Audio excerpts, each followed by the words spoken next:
Bitcoin is a shining city in cyberspace, and you can go there once you understand it. Bitcoin and objectivism, they have a common cause. Ayn Rand in 1959 said, "I'm for the separation of the state and economics, just as we had the separation of church and state." Whereas Hayek in 1984 said, "I don't believe we shall ever have good money again before we take the thing out of the hands of the government. That is, we can't take it violently out of the hands of government. All we can do is by some sly, roundabout way introduce something that they can't stop." Clearly, both movements are thinking about separating economics from the state and from the collective. The difference is, for thousands and thousands of years, the technology for doing that was imperfect. The technology of gold to separate the power from the state doesn't work when they just shoot you and take your gold. The technology of cows or tobacco or fiat currency or buildings, they don't work that well to separate economics from the state. So although this was an ideal and aspiration, we never had the technology to realize it. January 3rd, 2009 is the singularity.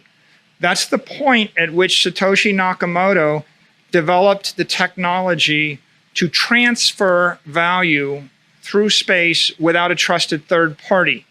Now, people say that a lot. They say he solved the Byzantine generals problem.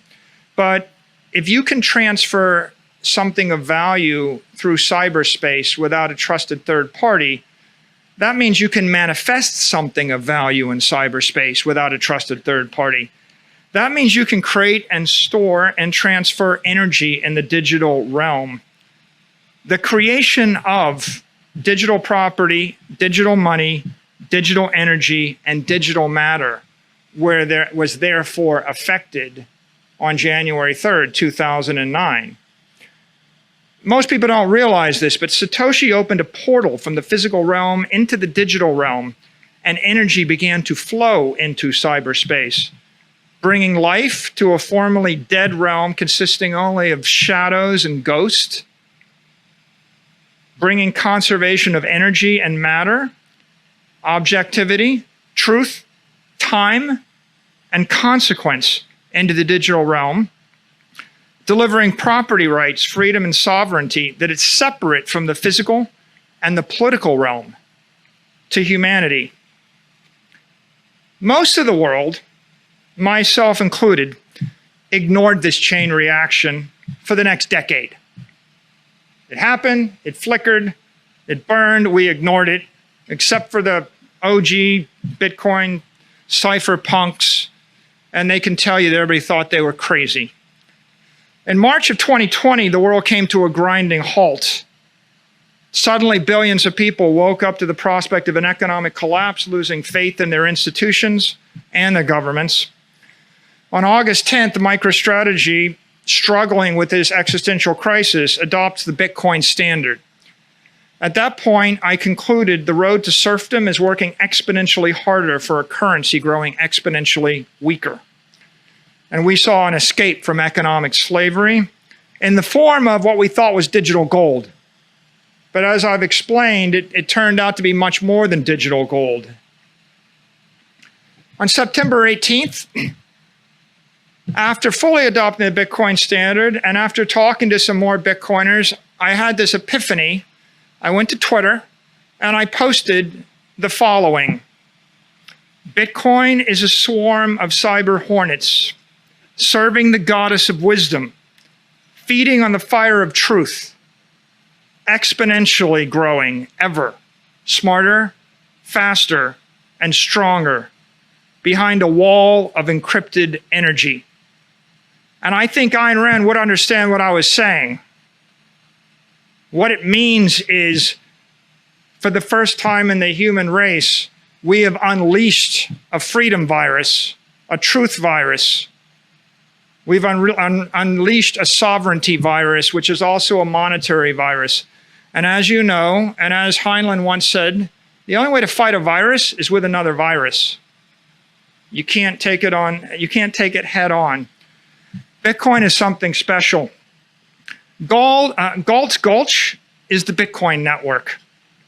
Rather than removing your labor from a corrupt economy, you should remove your money from a corrupt economy. Bitcoin's a protocol to create free ideas, free economies, and free assets beyond the control of corrupt institutions. It's a fast, fair, and equitable method to settle the differences of 8 billion people. We say in the Bitcoin world, fix the money, fix the world. Success. We want to succeed? This is the end of my speech. We could talk about the struggle and the human misery, and we could talk about the reasons why and what people think about it, but ultimately, it doesn't really much matter. I don't want to be a martyr. I don't want us to die for our country. I want us to be the winners. Success requires courage, clarity, and commitment. Look, there's 20,000 cryptos. There's one that's 95% dominant, which is ethically sound, technically sound, economically sound. Bitcoin is reared in metal. It's the hardest substance in the universe. Most people don't know it. Most people are afraid of it. Never done that before. When we bought Bitcoin, we bought 250 million.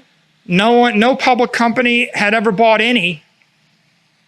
People thought we were crazy. So then we bought another 175 million. People thought we were crazy. Then we bought 600 million more. People said, you can't stand on it. It'll destroy you. It's like standing on a bridge made of steel. And I concluded, it's the perfect engineered material to solve our problem, but people are living in fear. And how are we going to get them to not be fearful? And I was reminded of Andrew Carnegie's example. It's like build the bridge, go stand out in the middle of the bridge. You build an airplane, fly the airplane. Show people that it's not going to break. That's what MicroStrategy did. We said, well, if it's good for 100 million, it's good for 1 billion. If it's good for 1 billion, we might as well go for 4 billion. Right? And at some point, people will realize that they have more to fear by not embracing this technology than by embracing it.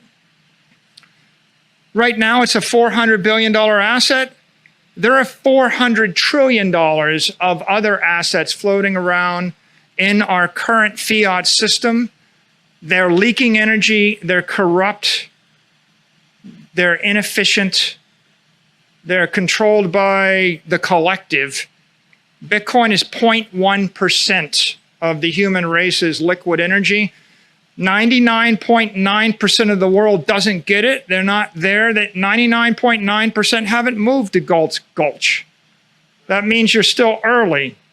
So you can plug in yourself, your company, your organization, your agency, your product, your service, your family, or your ideology. I said to you at the beginning of the talk, Bitcoin's a union. The union gets more powerful as more people join. And in the war for the future of money, it's going to be won with money. As the money moves into the network, the monetary union gets more powerful. Everybody that joins the network has that much more power. And your only hope against the oppressive force of the collective is to unionize your own activities and organize your activities with people of like ideology that believe as you believe. More money, more people, more power. So in closing, Bitcoin is an economic machine based on a truth machine, poised to emerge as a freedom machine. It's the best choice we have to save our civilization and realize the ideal world envisioned by Ayn Rand and the objectivist movement. Join us. Thank you.